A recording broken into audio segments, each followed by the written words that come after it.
LIC बुडली, LICमधले माझे पैसे बुडले, अशा काही बातम्या गेल्या काही दिवसांपासून तुम्ही ऐकता.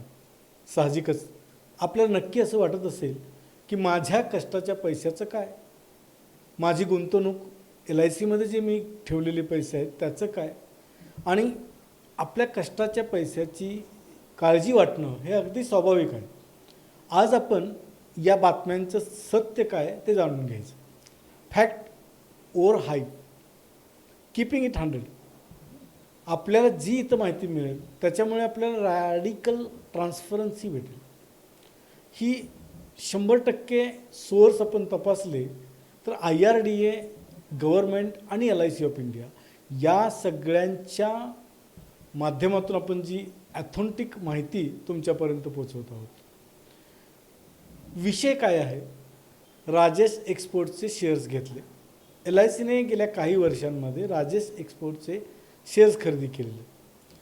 जूनच्या महिन्यामध्ये सेबीने जो अहवाल डिक्लेअर केला त्याप्रमाणे आज राजेश एक्सपोर्ट थोडं अडचणीत आल्यासारखं दिसत आहे आणि त्यामुळे LICची गुंतवणूकसुद्धा अडचणीत येण्याची शक्यता आहे.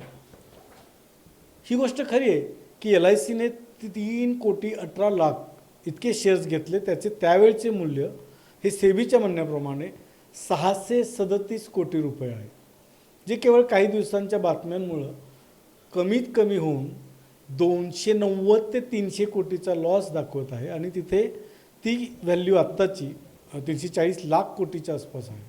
खरी फॅक्ट काय आहे? ती ही आहे की हा लॉस नोशनल लॉस म्हणून आहे, ज्याचा अर्थ कागदोपत्री तोटा असा होतो. LICनं पैसे काढले तर तो खरा तोटा होईल, पण आत्ता फक्त कागदावर आहे. आता LICमध्ये माझ्या पैशाचं काय हा खरा प्रश्न आहे. तर तो प्रश्न आपल्याला अशा पद्धतीनं समजून घ्यायचं आहे की LICचा इतिहास आपण जर पाहिलात आणि LIC प्रत्यक्ष काय आहे हे जेव्हा तुम्ही समजून घ्याल तेव्हा तुम्हाला लक्षात येईल. The origin story. 245 कंपन्यांना एकत्र करून तत्कालीन अर्थमंत्री CD देशमुख यांनी भारतीय आयुर्विमा महामंडळ म्हणजे आजची LIC ही राष्ट्रीयकरण केली आणि त्या LICला सोवेरियन गॅरंटी दिली. ती आजही चालू आहे. भारत सरकारची सोवेरियन गॅरंटी याचा अर्थ असा आहे की जर LICने काही पैसे देय असणारी रक्कम देता आली नाही कुठल्या कारणाने तर भारत सरकार ती अदा करेल, अशा पद्धतीची सोवेरियन गॅरंटी LICला आहे, आजही आहे. 5 कोटी रुपयाचं भांडवल दिलं आणि हा व्यवसाय चालू झाला. भारतामध्ये LICची स्थापना गेल्या 70 वर्षापासून त्यांचं काम हे जर आपण पाहिलं तर 5 कोटीची रक्कम आजच्या तारखेला 57.3 लाख कोटीच्या आसपास ही व्हॅल्यू झालेली आहे. आता याची पटीत वाढ किती झाली जर आपण आकडेवारी बघितली तर 11,46,000 कोटी इतकी पट वाढलेली आहे. 70 वर्षामध्ये जी कंपनी 11,46,000 पट वाढते त्या कंपनीमध्ये केवळ 300 कोटीचा जो काही कागदोपत्री तोटा दिसत आहे त्याला बघून आपण कंपनी बुडेल म्हणणं हे केवळ माहितीचा विपर्यास आहे. मिसइंटरप्रिटेशन ऑफ द फॅक्ट्स असंच फक्त याला म्हणावं लागेल. पुढे जाऊन आपण आणखी माहिती घेऊया. LICनं आजपर्यंत जी प्रगती केली आहे त्याच्यामध्ये नेट प्रीमियम मॅट्रिक्स काय आहे तर टोटल जो LICकडे आजपर्यंत लोकांच्याकडून पैसा गोळा केला गेला आणि तो कॉर्पस किती आहे तर तो फक्त 35% आहे. जी LICची ॲसेट टोटल त्याच्यामध्ये ती फक्त 35%ची प्रीमियमची कॉस्ट आहे. बाकीची 65 ते 70% रक्कम LICने अतिशय चांगल्या मॅनेजमेंटमुळं उभा केलेली आहे, कमवलेली आहे आणि ती मोठी ॲसेट आहे. याच्यामध्ये 35 कोटी ग्राहकांचा सहभाग आहे. यात वैयक्तिक पॉलिसींची संख्या 26.15 आहे आणि ग्रुप इन्शुरन्सची संख्या 9.21 कोटी आहे. टोटल 35.36 कोटी हे ग्राहक आहेत आणि 14 लाख एजंट्सनी या सगळ्या ग्राहकांकडून हा पैसा गोळा केलेला आहे.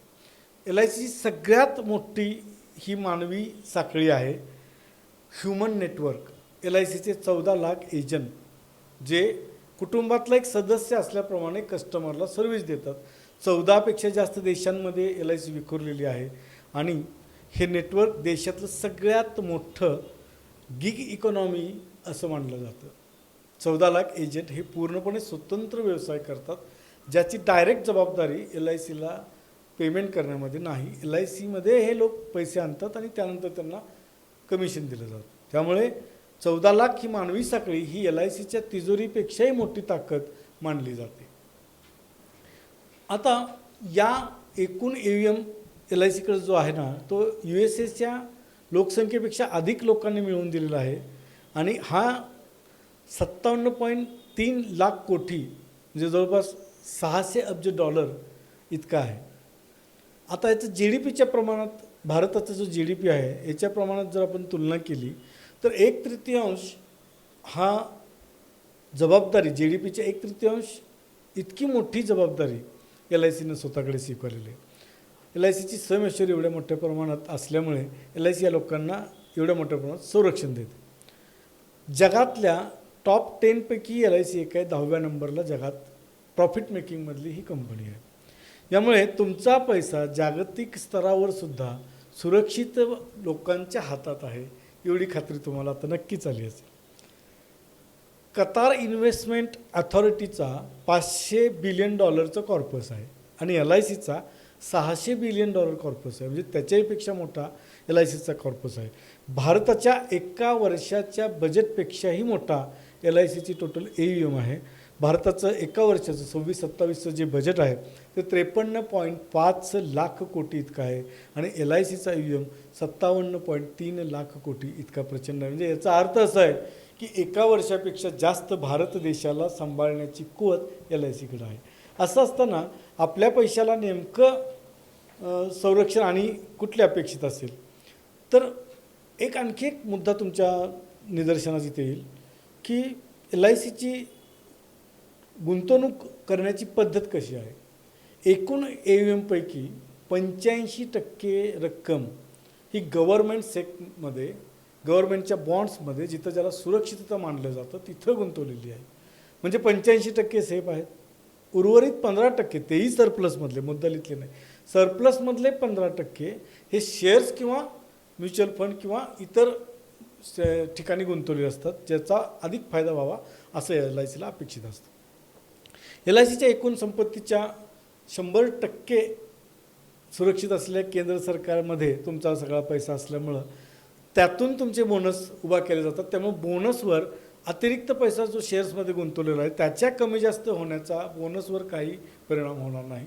हा एक अतिशय महत्त्वपूर्ण मुद्दा आपल्या सर्वांसाठी उपयोगाचा आहे. आता ही सगळी आकडेवारी ही IRDAकडे आपल्याला पाहायला मिळेल. LICच्या साईटवर अधिकृतपणे आपल्याला पाहायला मिळेल आणि म्हणून ही ऑथेंटिक आहे. त्यामुळे एखादा निर्णय जो सरप्लस गुंतवणुकीमधला चुकला तर त्याचा सगळा परिणाम कंपनी बुडेल, माझे पैसे बुडेल हे म्हणण्या इतपत निश्चितच नाही. ही रॅडिकल ट्रान्सपरन्सी आपल्याला निश्चितच या सगळ्या गोष्टीमधून आपल्याला यायला पाहिजे. आता अशी वादळं खूप वेळा निर्माण झाली आहेत.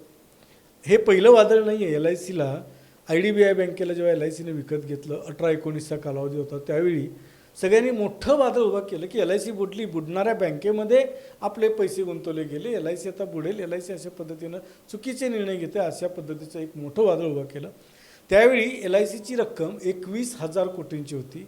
आज 3-6 वर्षांमध्ये IDBI बँक ही चांगल्या पद्धतीनं प्रॉफिट कमवते आहे. त्यामुळे तो निर्णयसुद्धा LICचा फायद्याचा झाला.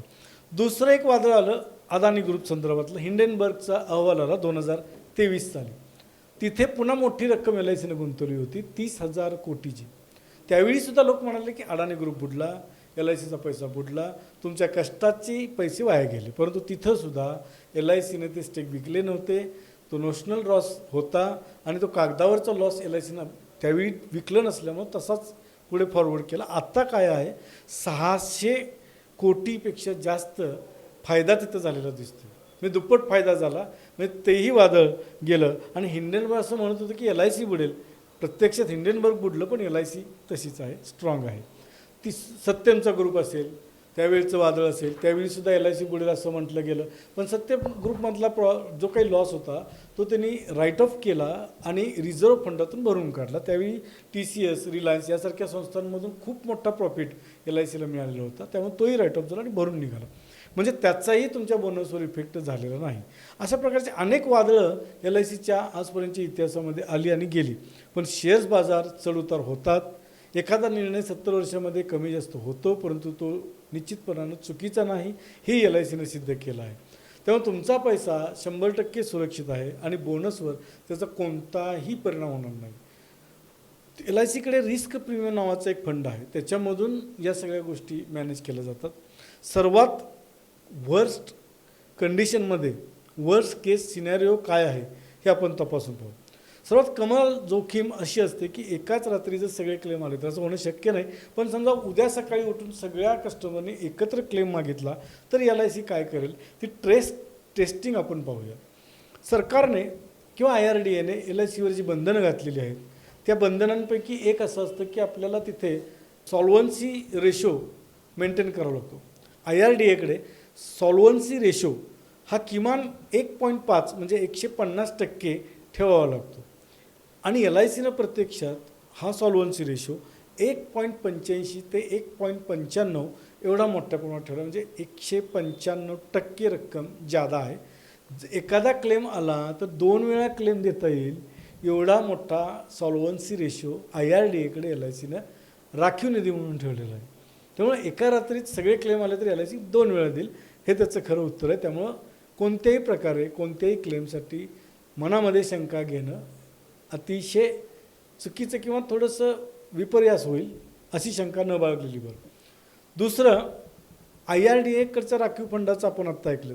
सगळ्यात मोठं म्हणजे LICचा जो आत्तापर्यंतचा फंड आहे त्याच्याविषयी पिरियड नो कॅप LICचा जो फंड आहे त्याच्याविषयी बोलताना जर आपण पाहिलं LICकडे दरवर्षी साधारणपणे 2.5 लाख कोटी ते 3 लाख कोटी रुपयांचा सर्व प्रकारचा क्लेम दिला जातो आणि कुठल्याही प्रकारचा वाजागाजा न करता LIC हे सगळे काम विनासायास पूर्ण करत असते. संपूर्ण संपत्ती 57 लाख कोटी आहे आणि त्याच्या प्रमाणात 20 पट प्रीमियमच्या प्रमाणात 20 पट ही संपत्ती आहे.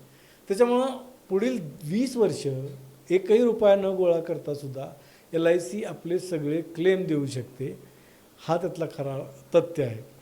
त्यामुळे LICचा आपला असलेला पैसा LICकडे अत्यंत सुरक्षित आहे, याच्याबद्दल काळजीच नसावी. इतकी अफाट सुरक्षा जगाच्या पातळीवर आपल्याला कुठेही बघायला मिळणार नाही. आर्थिक क्षेत्रामध्ये रिव्हर्स कॅपिच्युलेशन इफेक्ट हा एक कन्सेप्ट आहे. कॅपिच्युलेशन म्हणजे काय तर एखाद्या वादळामध्ये भीतीपोटी म्हणजे पॅनिक सेलिंग होतं, आपले रक्कम आपण काढून घेतो, तेव्हा लॉस असला तरी माझी रक्कम मी काढून घेणार आणि सुरक्षित राहणार, हा एक व्ह्यू असतो. अशावेळी कस्टमर आपले भीतीपोटी पॅनिक सेलिंग करतात. परंतु LICच्या बाबतीत हाच इफेक्ट रिव्हर्स आहे. द रिव्हर्स कॅपिच्युलेशन इफेक्ट LICने अनुभवला आहे. म्हणजे अशावेळी LICची पाळंमुळं तपासली जातात. कितीही वादळ आली तरी ती पाळंमुळं किती सशक्त आहेत हे पाहिलं जातं आणि जेव्हा LICची माहिती घेतली जाईल, ऑथेंटिक सोर्समधून LICची माहिती गोळा केली जाते, तेव्हा ग्राहकाचा विश्वास पहिल्यापेक्षा जास्त वाढतो. त्याच्यामुळे LICकडे गुंतवणुकीचा ओघ परत वेगाने वाढतो, गुंतवणूक वेगाने वाढते आणि कालांतराने ग्राहकाला त्याचा फायदा होतो. हा रिव्हर्स कॅपिच्युलेशन रेशो इफेक्ट LICकडे मोठ्या प्रमाणात आज अखेर जाणवलेला आहे आणि म्हणून LIC अफाट संरक्षण देणारी जगातली सगळ्यात भारी कंपनी आहे. याच्या एवढं अफाट संरक्षण आणि सुरक्षितता तुमच्या पैशाला दुसरीकडे कुठेच नाही. म्हणून LIC सोडून कुठे जायचे? जिंदगी के साथ भी जिंदगी के बाद भी, आपली LIC.